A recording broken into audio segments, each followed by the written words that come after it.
So this video is tips and tricks on making the sweet treat bag. So that's what we're going to talk about today. In your kit though, you're going to get the patterns to make a treat bag, a tissue box cover, and a bag to hold a wine bottle. So there's 3 different size options for this project that are all going to come in this kit, and you'll have fabric to make all three options, okay? But for today's video, we're going to give you some tips and tricks on making the sweet treat bag. We have cut our piece of fabric based on our pattern. This is a real simple project. You could make a bunch of these as gifts for people. So we've got our piece of fabric. We're going to fold it based on the instructions, and we're going to stitch, okay?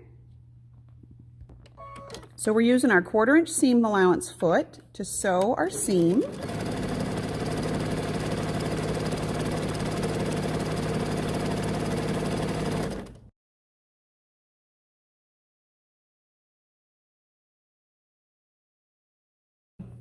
Now when we press this, we want to press this open. You want to try to avoid pressing hard seams here. It's not going to hurt it really, but it'll just make it a little bit more awkward later on. A good tip to avoid that is to use a pressing bar. So if you put a pressing bar inside your tube, then what it does is lift up just the seam off the board so you don't press into the other side. So I'm just going to press this open with my bar underneath. This keeps your project looking nice and neat and clean. I used a directional print fabric. If you're going to use a directional print on this particular project, you need to cut it so that the directional design is the long way, not the wide way of the shape that we cut. We're just going to turn this inside out and match our bottom seams up. Where we press those seams open, if you take those 2 seams that are open and line them up and pinch them, the rest of this goes together pretty easily. Okay, so now when I turn this the other way around, my stuff's all facing the right way. So now my little polar bear is facing the right direction. I'm going to use my handy dandy point turner tool that has a ballpoint tip. And I'm going to use this to kind of straighten out the top part of my fold so that my fold is nice and crisp at the top without it and still keeping it nice and straight at the bottom.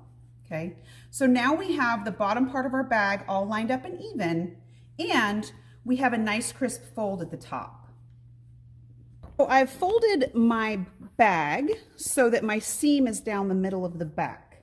And I'm just going to take and close the bottom seam up.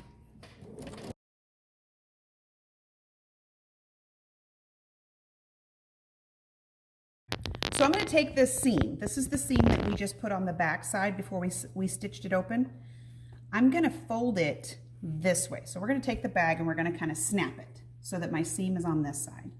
Lay it flat, kind of just smash it down. So now we have this weird origami style shape where the bag is laying flat and the bottom where we sewed this part is a square. You want to make it as square as you can get it. Here's another good time to use your point turner and make that fold underneath nice and crisp. So now we're going to do what we call boxing the bottoms. The measurements that you need are in the pattern. But I'm going to use my friction pen and I'm just going to mark a line of where we're going to sew this. I'm going to do this on both sides of our bottom. Here's a tip for this part. If you line your 45-degree angle from your ruler up on the folded side, then you get a straighter mark. You get a straighter line. It's kind of hard to eyeball it and make sure it's straight. But that 45-degree angle gives you a nice reference point to make sure that your line is straight, all right? I'm going to go and sew this. So I have an open toe foot, at least just something I can see through, because now I want to stitch right on the line. So I'm going to back tack it a little bit, and we're going to stitch right on that line that we marked. And back tack both ends. We're going to stitch both of those boxed corners shut.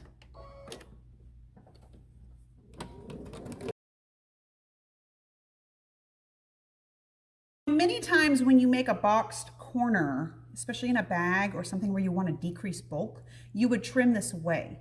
With this particular project, I don't. I leave it in there. The reason I leave it in there is when I turn it the right way out, see how that makes a nice boxed corner? And I'm going to use my point turner again, and I'm going to poke those corners out so they get nice and crisp. But I'm going to leave that extra bit of fabric inside there because what it does is it makes the base just a little bit more firm. Now what we're going to do is we're going to mark a sewing line that's referenced in the pattern. I'm going to mark both sides of my bag because we're going to sew all the way around this.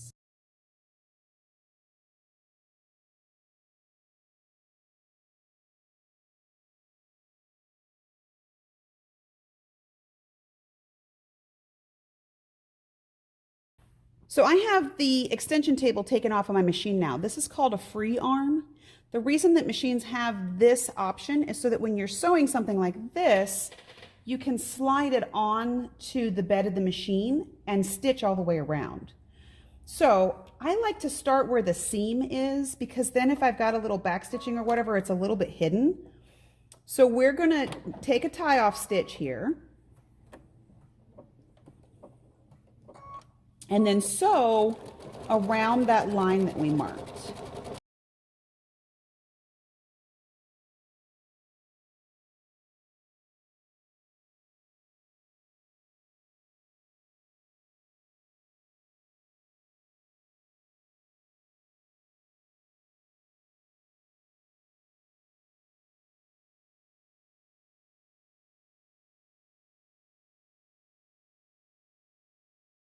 Go ahead and snip off any tails, make it look nice and clean.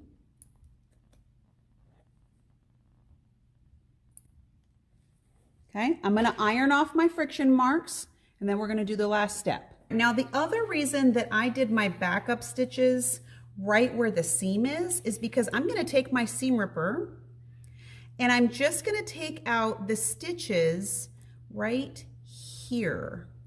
Not both sides. I just want to take out the stitches on the top side.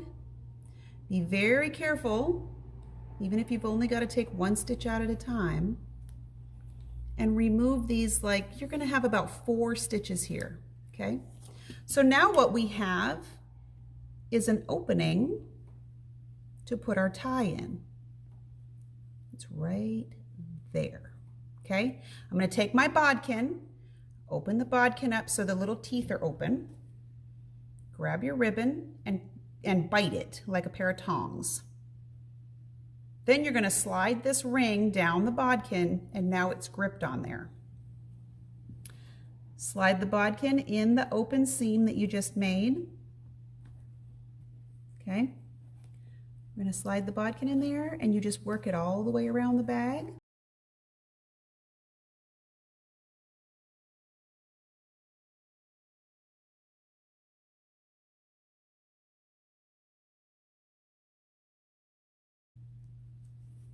So we pull the bodkin through,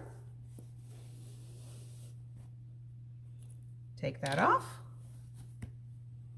Now you can tie your bag shut. The last step when you get your bag all finished, fill you a ball jar with whatever goodies you want to give as a gift, slide it inside. The drawstring will pull up to make a cute little bow. One of my favorite tips when I do this kind of bow, see how it zhuzhes up, is to then take a pair of scissors, just so you can be extra fancy. Snip your ribbon pieces on the edge, and now you have a pretty little bow. So you can fill your ball jars with anything you want and give your gifts. All done.